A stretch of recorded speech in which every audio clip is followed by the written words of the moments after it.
Glória a Deus, a paz do Senhor Jesus Cristo seja com todos os irmãos que assistem a mais uma aula da Escola Bíblica Dominical, diretamente aqui no nosso templo sede da AD Cidade em Fortaleza. Nós louvamos a Deus pelo privilégio, por essa grande vitória que o Senhor nos dá. Que vitória? De podermos estar aqui na última lição do ano de 2020. E é Deus quem realiza isso na minha vida e na sua vida. Nos dá o privilégio de concluirmos mais um livro santo, um livro abençoado, que é o livro de Jó. Quero, nesse momento, convidar você a orar comigo, para que o Senhor se faça presente nesta aula. Ore. Pai, em nome de Jesus, te agradecemos por este dia, por esta hora. Te louvamos, Senhor, porque a tua boa mão nos conduziu até este lugar. Nós sabemos que o ano de 2020 foi um ano de muitos desafios até inimagináveis. Desafios que não estavam na nossa agenda, nem na nossa programação, quando nós viramos de 2019 para 2020. Mas o Senhor sabia de todas as coisas, e o Senhor nos proveu de força, de graça. E aqui estamos, Senhor, em pé, na tua presença, para aprender mais do Senhor e continuarmos nos preparando e nos capacitando para enfrentar 2021 e 2022, até o dia que o Senhor permitir e o Senhor vier buscar a tua igreja. Em nome de Jesus nós oramos e te agradecemos. Amém. Então, amados, nós estamos concluindo hoje o último trimestre da Escola Bíblica Dominical e vamos para a lição de número 13, que tem como título Quando Deus restaura o justo. Quando Deus restaura o justo. E essa palavra restauração, ela é interessante porque nos lembra, nos faz lembrar alguma coisa que se estragou, alguma coisa que quebrou e que precisa ser consertado e que precisa ser restaurado.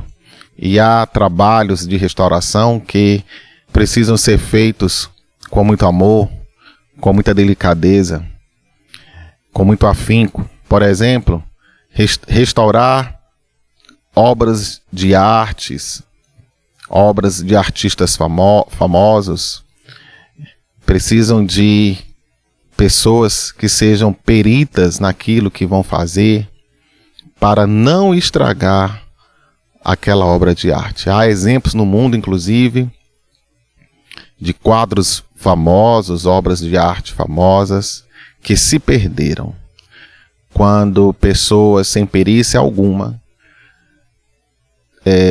tentaram corrigir ou restaurar, porque normalmente essas obras são obras muito antigas.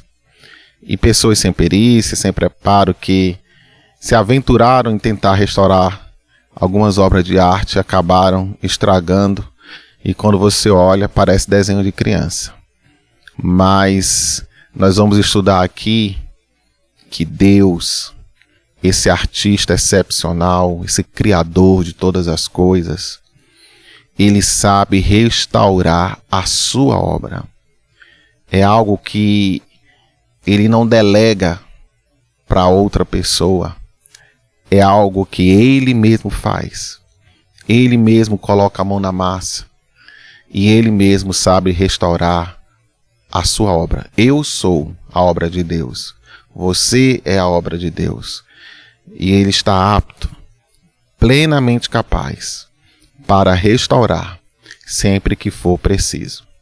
O nosso texto áureo, ele diz o seguinte: E o Senhor virou o cativeiro de Jó quando orava pelos seus amigos. E o Senhor acrescentou a Jó outro tanto em dobro a tudo quanto dantes possuía. Jó capítulo 42, versículo de número 10. Esse versículo é o ponto final da dor da tribulação, da aflição, da provação de Jó. Que fim glorioso! A verdade prática nos diz: a restauração do ser humano acontece em razão do amor e da misericórdia de Deus, e não como consequência do esforço pessoal, piedade ou atos de bondade. Como eu disse no início dessa aula, essa restauração é o próprio Deus quem faz, porque Ele sabe mexer, Ele sabe interferir sem prejudicar. A interferência de Deus na nossa vida, a ação de Deus na nossa vida é sempre para corrigir, para restaurar o seu servo e a sua serva. E não depende de méritos, meu ou seu. É obra genuína do amor e a manifestação da sua misericórdia. Vejamos, meus queridos, então, o que essa aula nos reserva? Nós vamos estudar, nos próximos minutos, o caminho da restauração de Jó. Como tudo aconteceu para chegar ao ponto da sua restauração. Nós vamos ver também que este caminho da restauração de Jó, ele passa pela humilhação diante de Deus. E ainda, neste caminho, nós vamos fazer uma parada num ponto chamado intercessão. Nós vamos aprender mais sobre este poderoso ofício, posso assim dizer, do servo de Deus e da serva de Deus, que é a intercessão. E por fim, nós vamos concluir e descobrir a respeito do testemunho de Deus sobre Jó. O livro de Jó ele começa com o testemunho de Deus e a história também termina com o testemunho de Deus a respeito do seu servo Jó. O primeiro ponto da nossa revista, ele trata sobre a humilhação de Jó. O primeiro sobreponto diz o Jó humilhado. E essa humilhação aqui é não mais uma humilhação de tudo aquilo que ele passou ou que ele viveu em decorrência da sua provação, de todas as perdas que ele teve, de todos os desprezos que ele passou. A nossa lição, ela vai do capítulo 39 ao capítulo 42. Começa quando Deus fala para Jó. Até aqui, os amigos de Jó estão falando, até aqui, Jó está falando, e agora, por fim, é Deus quem vai falar. E esse discurso de Deus com Jó, essas respostas de Deus para Jó, elas passam por 184 perguntas que Deus vai dirigir a Jó. O texto do capítulo de número 38, ele começa assim: depois disto, o Senhor respondeu a Jó de um redemoinho e disse: quem é este que escurece o conselho com palavras sem conhecimento? Agora, cinge os teus lombos como homem, e perguntar-te-ei, e tu responde-me. Me chama a atenção aqui que Deus fala a Jó no meio de um redemoinho. Há muitas formas ou muitos meios pelos quais Deus pode falar comigo e Deus pode falar com você. Com Jó, Deus vai falar com ele do meio de um redemoinho, do meio de uma tempestade, ou melhor, do meio de um vendaval. E me parece que é bastante didática essa forma de Deus falar com Jó, porque se nós olharmos para as nossas vidas, quando nós estamos passando por problemas, estamos passando por dificuldades, nós costumamos pedir oração na igreja, pedir oração para os irmãos, e dizer assim: irmãos, ore por mim que eu estou passando por um grande vendaval. Ore por mim porque eu estou passando por uma grande tempestade. Ore por mim porque o vento está soprando muito forte na minha casa. E era exatamente, usando essa figura de linguagem, o que Jó estava passando na sua vida. Uma tempestade, um redemoinho, um vento muito forte. E Deus, de repente, se manifesta a Jó, literalmente, aparece diante de Jó um grande redemoinho. E de dentro desse redemoinho, Deus fala com Jó. E eu aprendo aqui uma coisa interessante. É que no meio das lutas, no meio das provas, Deus fala conosco. Deus se manifesta a nós. Deus se revela a nós. De muitas formas, de muitas maneiras. Eu vejo, por exemplo, em 1 Reis, capítulo 19, versículos 11 e 12, que o profeta Elias estava no meio de uma grande angústia. E ele fugia do rei Acabe, fugia da rainha Jezabel. E ele foi se esconder numa caverna. E Deus fala com Elias e diz assim: Elias, sai da caverna. E quando Elias sai da caverna, a palavra do Senhor nos diz que vem um grande vento. Mas Deus não estava naquele grande vento. Depois veio um grande terremoto, mas Deus não estava naquele grande terremoto. Depois veio uma grande bola de fogo. Deus não estava no meio do fogo. E depois veio um cicio, uma voz mansa, uma voz suave. E era Deus falando com Elias através daquela manifestação. Em outras passagens também nós vemos em Êxodo, por exemplo, capítulo 20, versículo 18, que Deus se manifesta à grande nação de Israel, no meio de fogo, relâmpagos, trovões. O Monte Sinai, ele tremia pela presença de Deus. Deus tem muitas formas, Deus tem muitos meios para falar.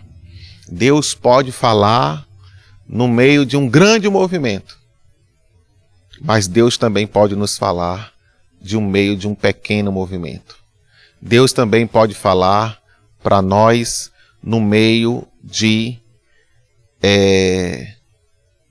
um cicio, um vento suave, uma palavra doce, uma palavra mansa. Deus pode falar conosco de muitas maneiras. O importante é que quando Ele falar, você esteja pronto e você saiba reconhecer a voz de Deus. Jesus disse para os seus discípulos: as minhas ovelhas ouvem a minha voz e me seguem. Glórias sejam dadas ao nome do nosso Deus, porque as ovelhas do Senhor reconhecem a voz do seu pastor. Depois o texto vai nos dizer que Deus diz para Jó: cinge-te, cinge os teus lombos. Na linguagem popular seria o seguinte: aperte o cinto, né? Se arrume, se prepare, porque eu quero falar com você. Veja, meus amados irmãos, que Deus faz, como eu disse aqui, várias perguntas para Jó. É uma prova, literalmente, um teste, literalmente, de conhecimento e de autoconhecimento. Então Deus diz assim: Jó, se arrume aí, se prepare aí, que eu vou fazer aqui algumas perguntas para você, vou fazer alguns testes com você, e eu quero ver até onde você vai. Então Deus começa a fazer, por exemplo, 36 perguntas sobre a criação inanimada. Deus vai fazer 36 perguntas sobre o céu, sobre a terra, sobre as águas. Deus começa a perguntar para Jó o que ele sabe, além do que os olhos dele estão vendo, o que ele sabe desde que o mundo foi criado até o presente momento. Se ele tem conhecimento de como as coisas funcionam. Se ele sabe por dentro como que a terra foi criada, quais são os limites. Deus, por exemplo, faz uma pergunta sobre o fundamento da terra, sobre os alicerces da terra, o que é que faz com que a terra esteja suspensa no ar. Deus pergunta para ele se ele sabe como que as águas foram separadas, os limites, as divisas do que é água doce, do que é água salgada. Como que funciona a dinâmica da chuva? Como que funciona a dinâmica da neve? Como que funciona a dinâmica do granizo? E Deus começa a fazer para Jó 36 perguntas sobre a criação inanimada. Depois Deus faz 23 perguntas sobre os animais. E é claro que Deus faz perguntas específicas sobre alguns animais, mas Deus também faz perguntas genéricas sobre os animais. Como, por exemplo, como é a gestação deles. Algumas espécies, algumas raças, como elas fazem para comer. Se ele sabe.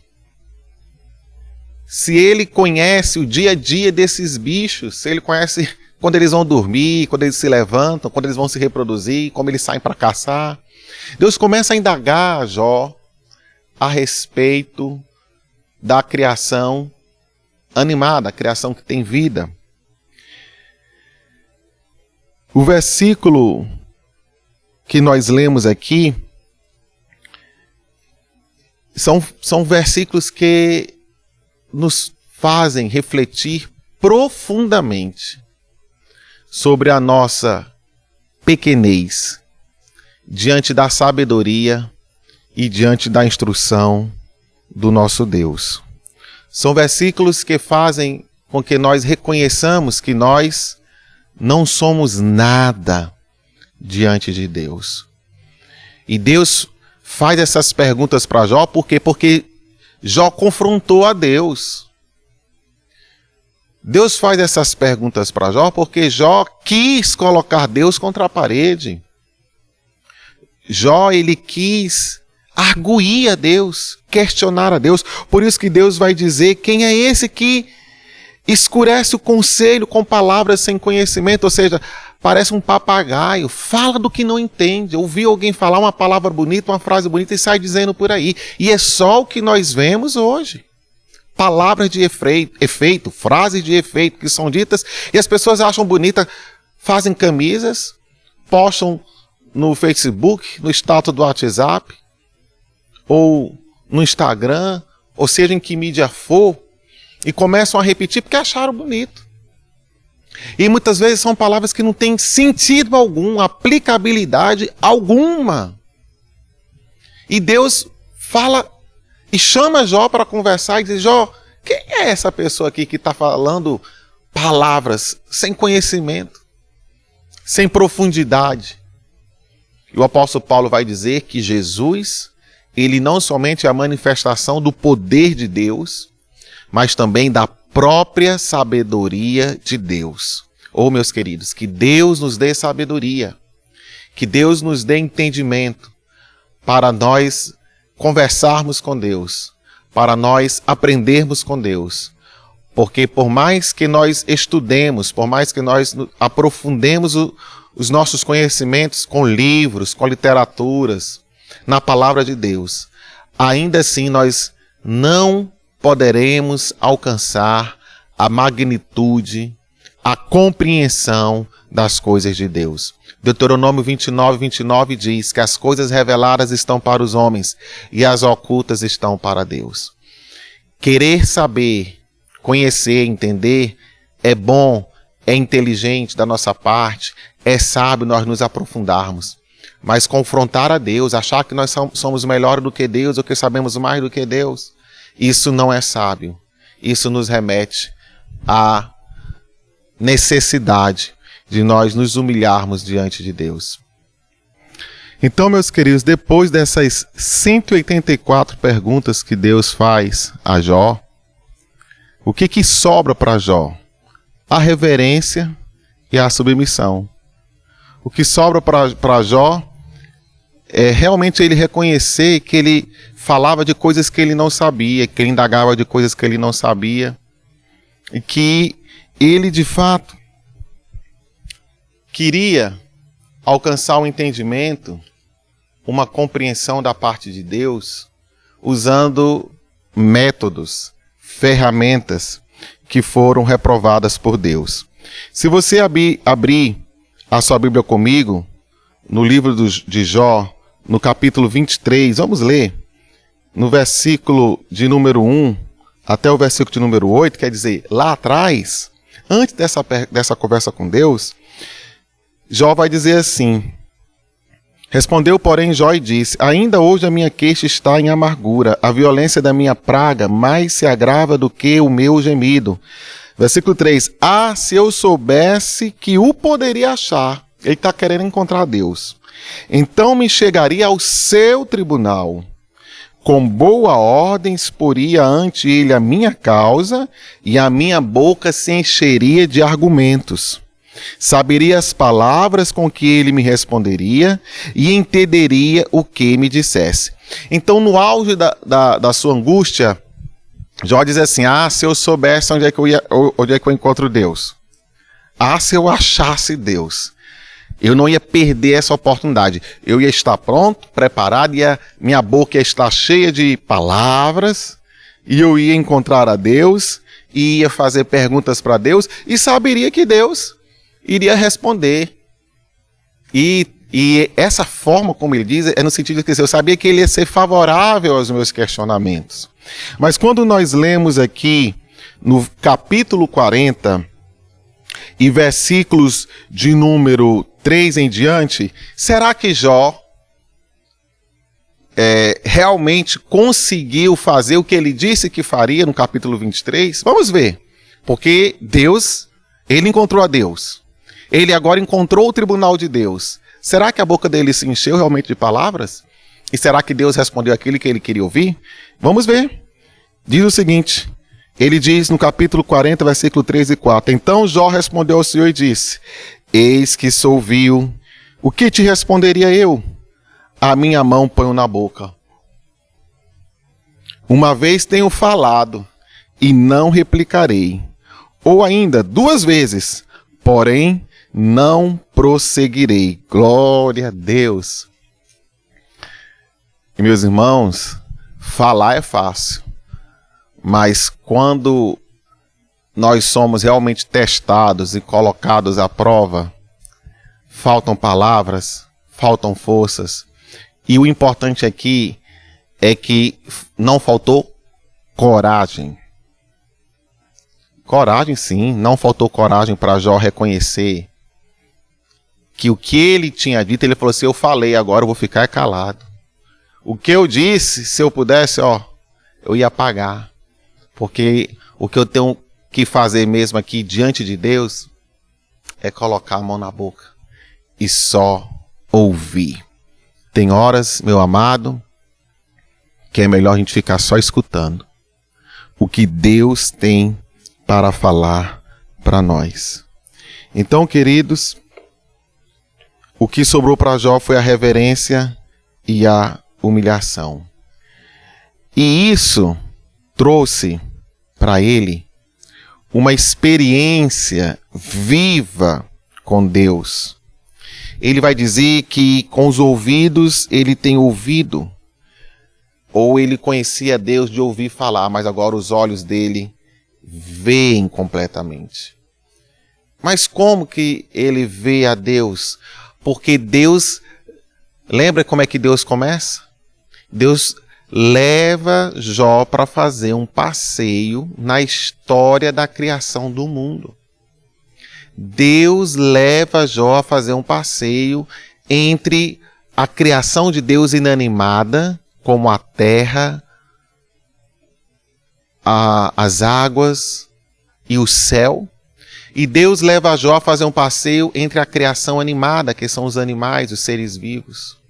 E à medida em que Deus vai fazendo pergunta e vai mostrando coisas que Jó não sabia, ele vai compreendendo de fato quem é o Deus que ele servia. Coisas que ele não sabia, coisas que ele não entendia. Agora, na conversa franca com Deus, direta com Deus, ele passa a entender e a perceber Deus. Então ele começa a ver Deus em todas as coisas. Ele começa a ver o agir de Deus, a mão de Deus, em todas as coisas, em todas as circunstâncias. Então esse relacionamento com Deus agora passa a ser vivo. Passa do papel, sai do papel e salta para a vida, para o cotidiano, para o acordar, para o dormir, para o caminhar. Então, veja que até esse momento, a situação de Jó, a saúde dele continua a mesma, o estado financeiro dele continua o mesmo. Mas o que é que não continua o mesmo? É a perspectiva do relacionamento dele com Deus. A visão dele com Deus mudou. O modo dele enxergar Deus está diferente. Glória a Deus. Porque ele aprendeu a compreender Deus de uma perspectiva diferente. O segundo ponto da nossa lição, ele vai nos falar sobre a intercessão de Jó.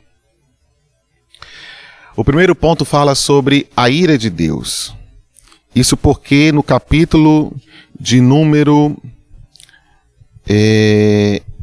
42, versículo de número 7, o texto sagrado vai dizer que Deus se dirige a Elifaz, que era o amigo mais velho de Jó. E Deus vai dizer: a minha ira se acendeu contra ti e contra teus 2 amigos, porque não disseste de mim o que era reto, como o meu servo Jó. Ou seja, Deus está irado. Deus é amor, mas também Deus tem ira.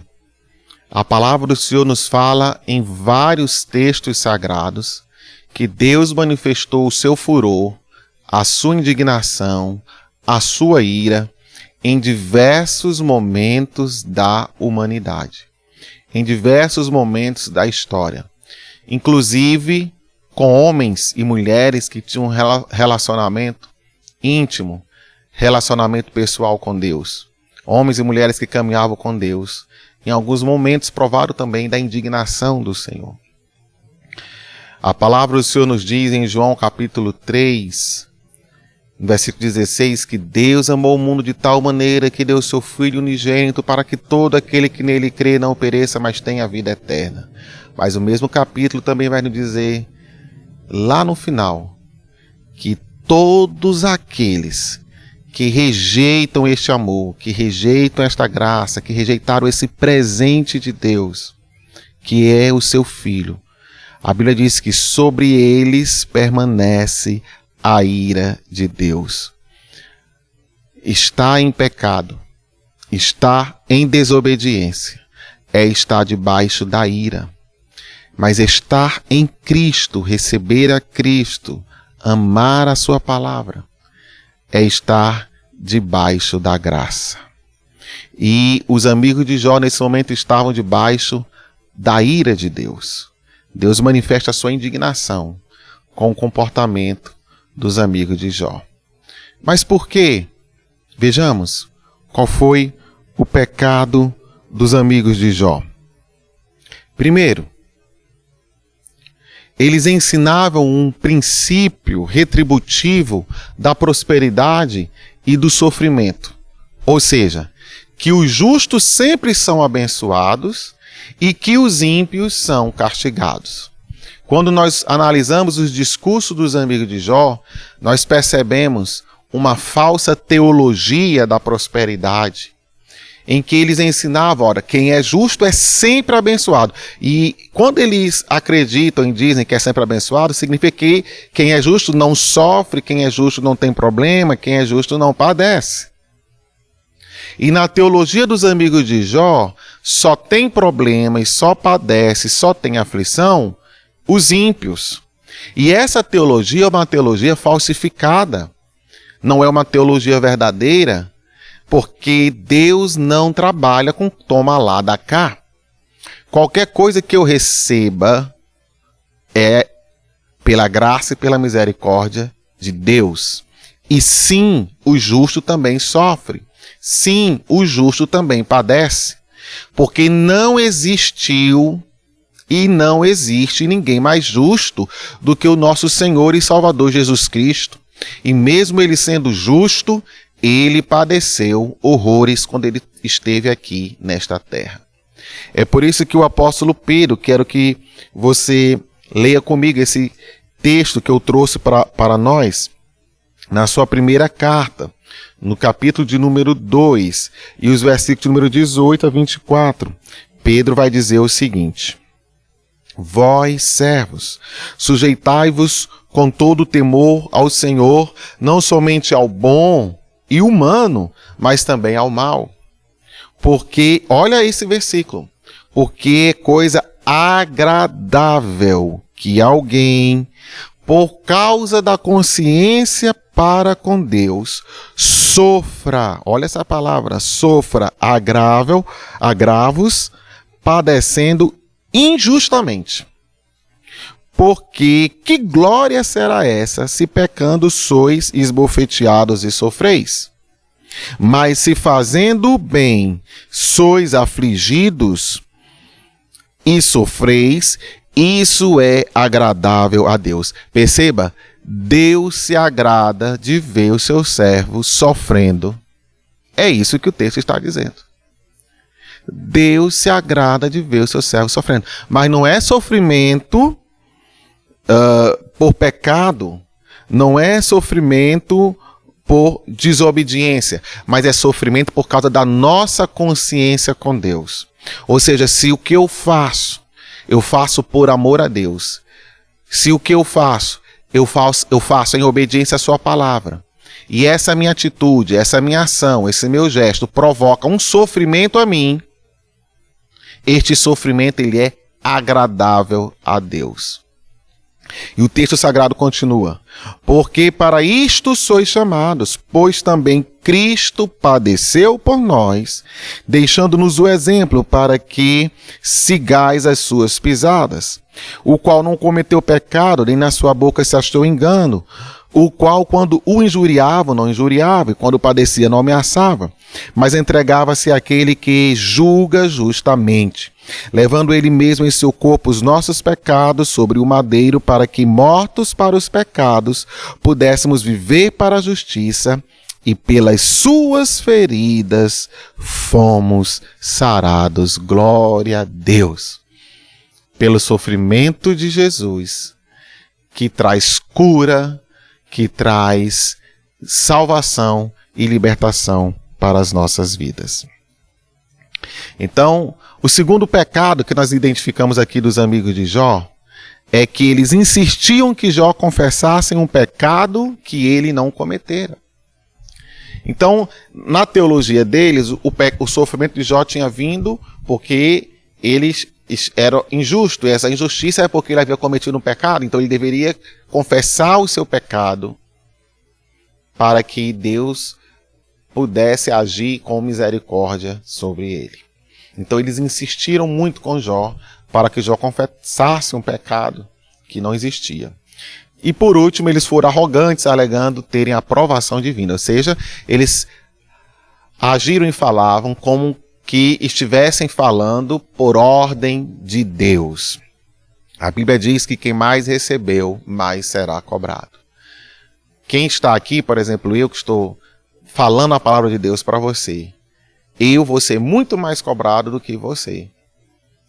E o pastor, e os professores, e aqueles que têm cargo na igreja, são pessoas que pesam sobre eles grande responsabilidade. E falar aquilo que Deus não falou é mentira. É mentir em nome de Deus.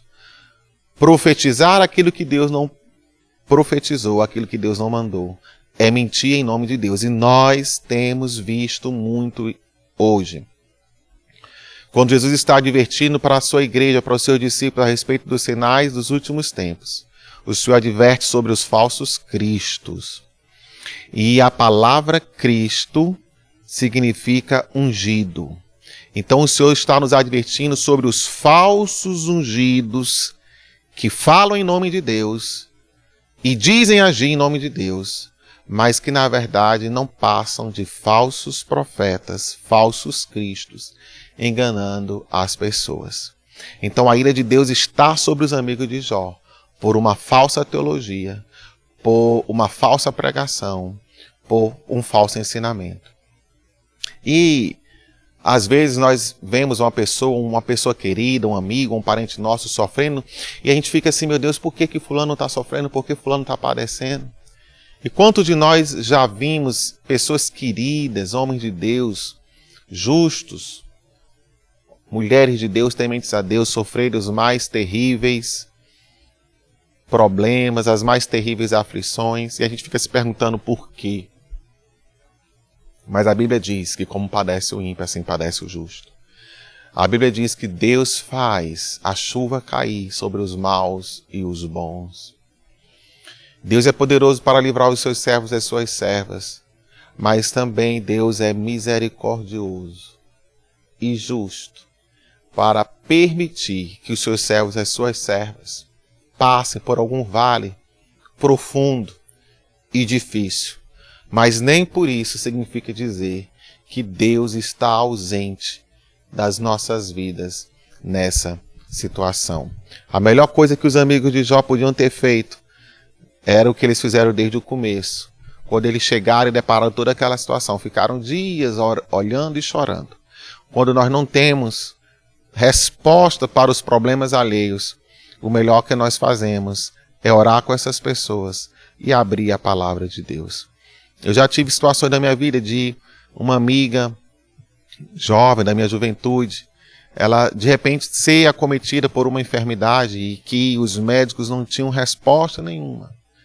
E eu me lembro de ter ido visitá-la e olhando aquela situação dela, ela com aquele problema, aquela doença tão difícil e sem explicação, e aquela doença trazia muita dor e angústia para ela. E eu olhando e tentando entender, e aí eu não resisti, acabei perguntando, né, se ela já tinha feito um exame, não acusando, claro, mas a gente tenta encontrar respostas.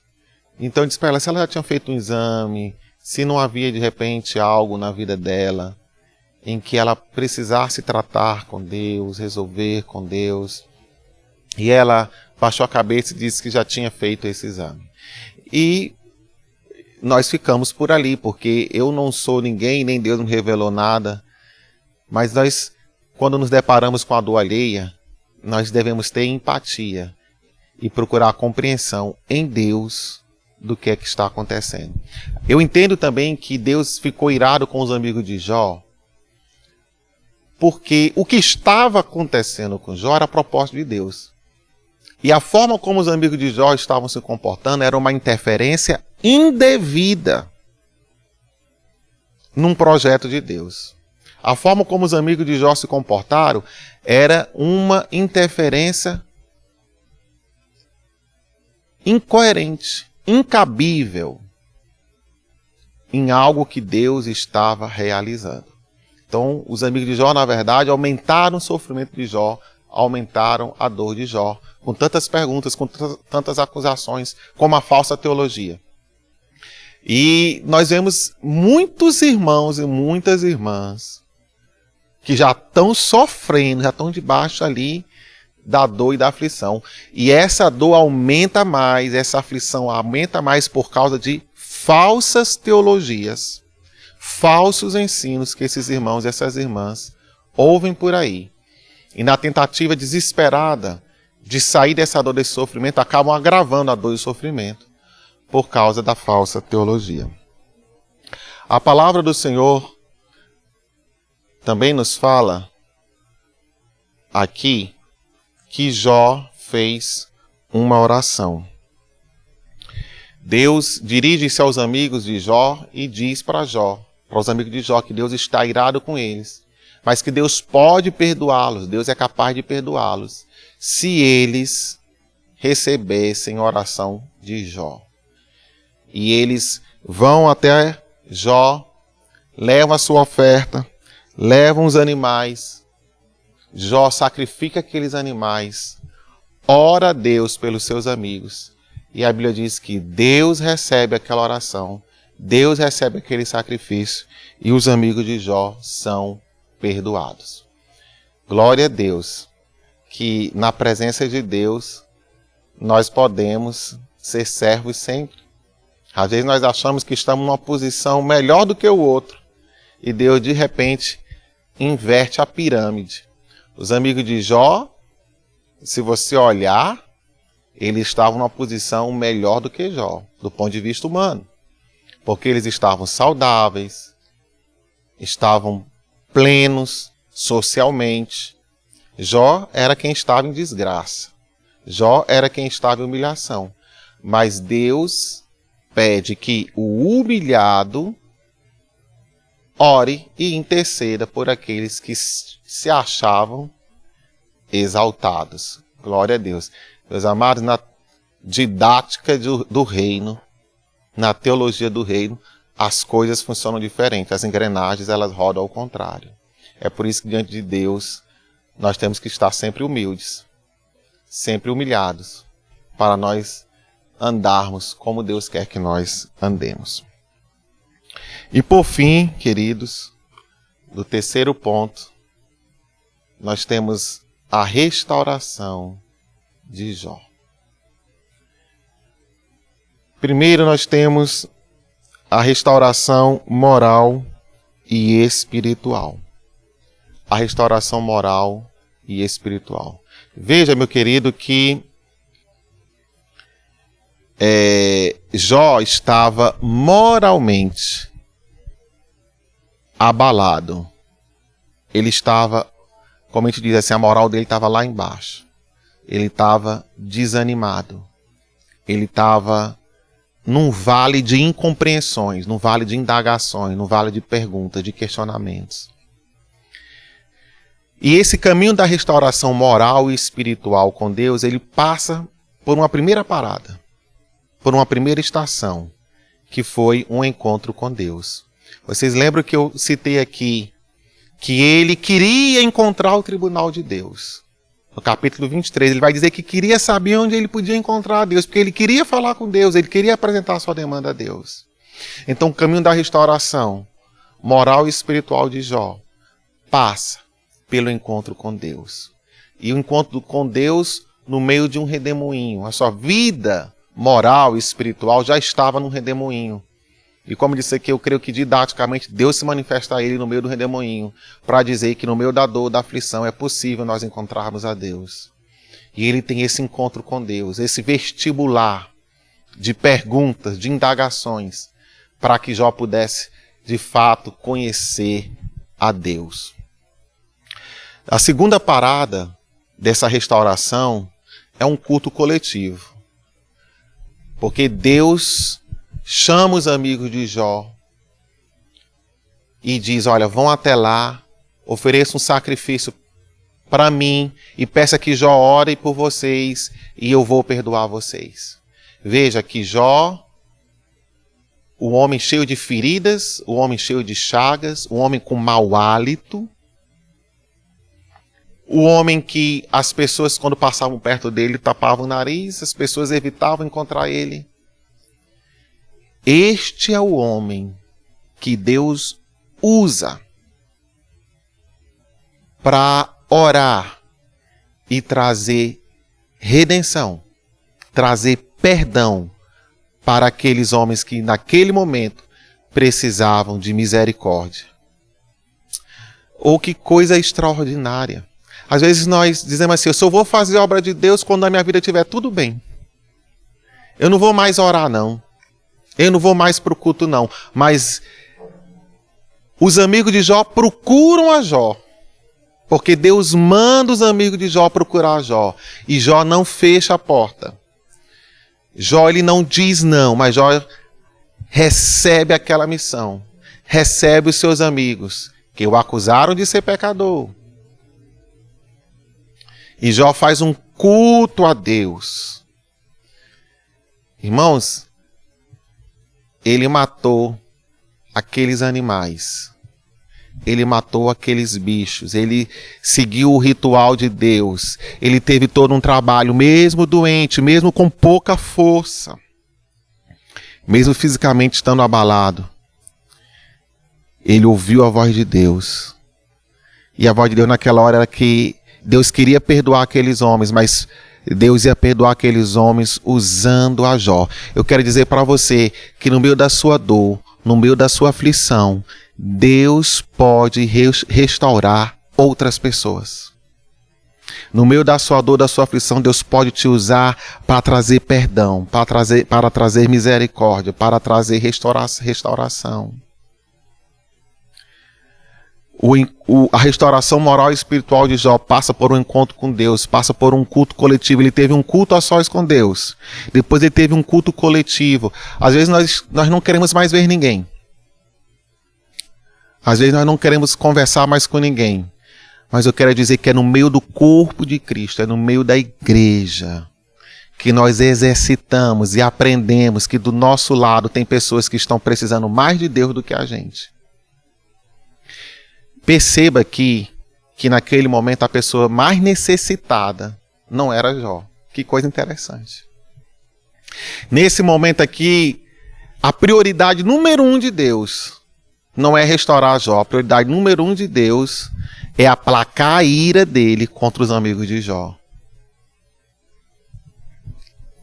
Percebe como no reino de Deus, na didática de Deus, a pirâmide é invertida? As prioridades são diferentes? E Jó aceita. E os amigos de Jó são restaurados. E essa restauração moral e espiritual, ela passa por um momento de intercessão. Jó vai interceder pelos seus amigos. Pedir a Deus pelos seus amigos. Alguém até ensina que as orações imprecatórias dos salmos, e até usa essas orações imprecatórias dos salmos para Deus destruir os inimigos e tal. Mas não é isso que eu vejo nos evangelhos. Jesus ensina: orai pelos que vos perseguem, orai e não amaldiçoeis. Abençoai os que vos amaldiçoam. E Jó, ele fez exatamente isso. Jó não tinha riqueza para dar, Jó não tinha saúde para dar, mas Jó tinha relacionamento com Deus para oferecer naquela hora. E foi o relacionamento de Deus que trouxe restauração. O relacionamento de Deus e Jó que trouxe restauração para os seus amigos. Deus aceitou a oferta, Deus aceitou o culto por causa da intercessão de Jó. Ah, meus queridos, a intercessão, ela tem um poder extraordinário. Nós não temos mais exclusividade de sacerdotes e sumos sacerdotes, mas na graça, a igreja de Deus, o povo de Deus, é um reino de sacerdotes aqui na terra. Nós podemos nos apresentar a Deus, interceder a Deus pelas pessoas, pelos nossos amigos, e Deus ouvirá a oração do seu povo. Abraão intercedeu pela sua esposa. Abraão intercedeu por Sodoma e Gomorra. Moisés intercedeu pelo povo de Israel. Jeremias intercedeu pelo povo de Israel. Ezequiel intercedeu. Daniel intercedeu. Há poder na intercessão do homem de Deus e da mulher de Deus. Ah, mas eu estou precisando tanto.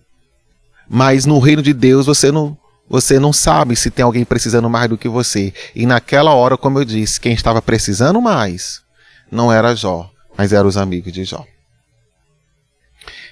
E por fim, meus amados, nós temos a restauração social e material. O capítulo 42, versículo 11 nos diz que esta restauração social e material, ela veio através dos irmãos das irmãs e dos amigos de Jó. Como foi que essa restauração aconteceu, irmão Davi?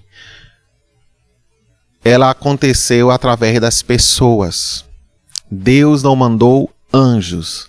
Deus não mandou seres angelicais e espirituais para trazer essa restauração a Jó. Mas Deus moveu pessoas para irem ao encontro de Jó. E eu vejo que Deus moveu pessoas para irem ao encontro de Jó, porque Jó primeiramente se dispôs a ir até as pessoas. Jó se dispôs pelos seus amigos. E como Jó se dispôs pelos seus amigos, Deus toca no coração dos seus outros amigos dos seus irmãos e das suas irmãs, para que eles venham também ao encontro de Jó. Eles vieram até Jó.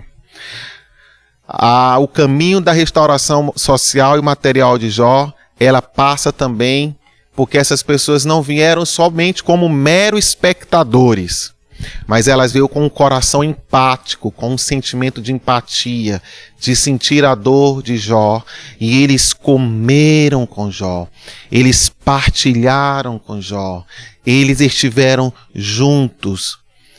Não tem nada mais íntimo do que sentar à mesa e do que comer. Lá em casa, eu tenho uma criança de 4 anos, e é tão lindo quando às vezes nós sentamos à mesa para lancharmos e ela senta com a sua xícara de plástico, de brinquedo, e ela diz: papai e mamãe, vamos para o café da tarde? E ela tem o prazer de sentar com o pai e com a mãe, e nós ali passávamos alguns momentos de comunhão, porque sentar à mesa indica comunhão. Então eles vieram para ter comunhão. Eles não vieram porque hoje nós vivemos na mídia imediatista. As pessoas elas querem ir para ver, para filmar, para gravar, para bater uma foto, mas não querem muito se envolver não. Mas os amigos de Jó foram para se envolver, foram para ter comunhão. A restauração social e material de Jó, ela passa não somente pela ida dos seus amigos e irmãos, mas também porque eles foram para comer, para partilhar, e foram também para consolar de todo mal. Levaram uma palavra de todo mal, uma palavra que falasse de cura física, uma palavra que falasse de cura emocional, de um pai que perdeu todos os seus filhos, de um empresário que perdeu todos os seus bens, de um marido que não estava com o seu casamento sólido. Levaram a palavra de consolo. Meus irmãos, a palavra de Deus ela é viva e eficaz. E o povo de Deus é o povo nesta terra, comissionado por Deus, que tem o consolo de Deus para todo e qualquer mal. E por fim, os amigos de Jó ajudaram-no materialmente.